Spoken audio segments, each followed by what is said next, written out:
Hey everyone, Dr. Paul here, the Body Mind Doc. I am super excited to share with you this unique dive into mind-body medicine, or MBM for short. Now, you might be wondering, what's this MBM thing all about anyway? At its core, MBM is about recognizing how our thoughts, feelings, and even that last slice of pizza can affect our emotional and physical well-being. Seriously. It's all connected. Our mental and physical states can shape how we feel physically and vice versa. Instead of just lecturing you like a high school history teacher, I want to invite you to experience it firsthand. Ready?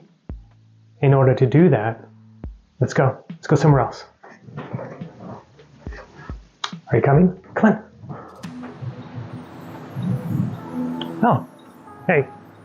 You beat me here. Right on. I'm going to walk you through a series of simple, open-ended questions, and I invite you to reflect on what your answers might be.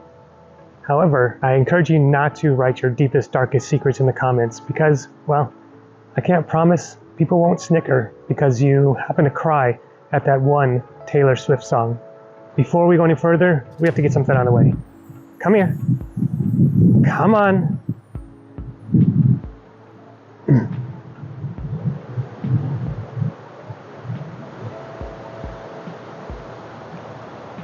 And,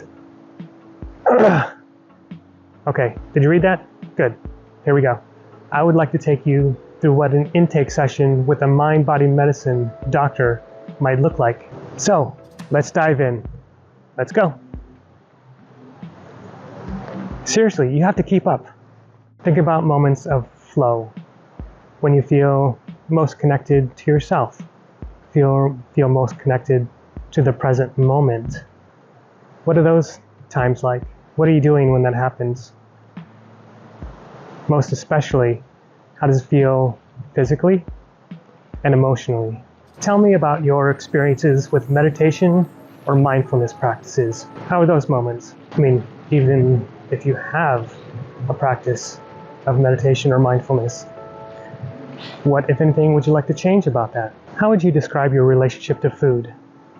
Specifically, what meals or what foods really speak to you, bring you joy, bring you happiness or relaxation? In particular, once again, how various foods affect your mood and physical well-being. So what role does movement or exercise play in your life? What does it mean to you to be able to move your body in whatever capacity you have to do so? Tell me about your support network. Who do you turn to feel safe?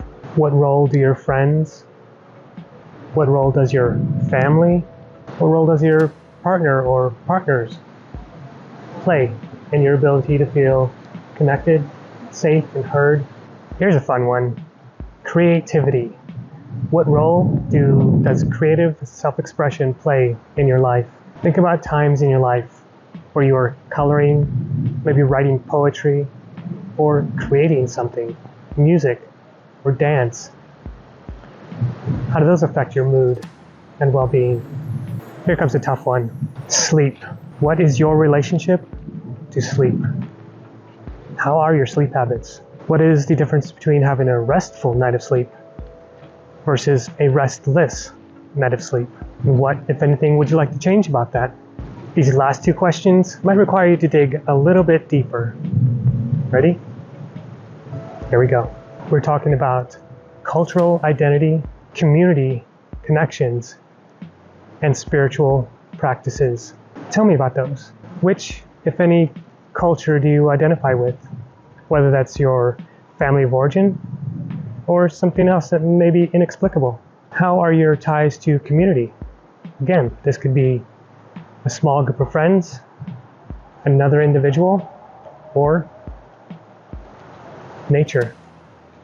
Spiritual practices. Now, that doesn't mean having to be associated with a religion or let alone like a dogma, but the things that you do or things that you have done in the past that allow you to feel connected to something larger than yourself. And that could be, really, it could be anything. These are your answers.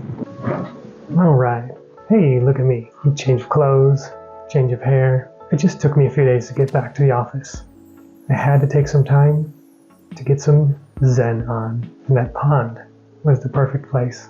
Oh, and before we go much further, what do you think? I know you saw it.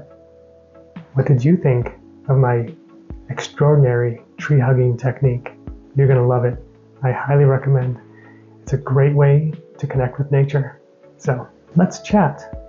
Tell me about the questions. Which ones really resonated with you?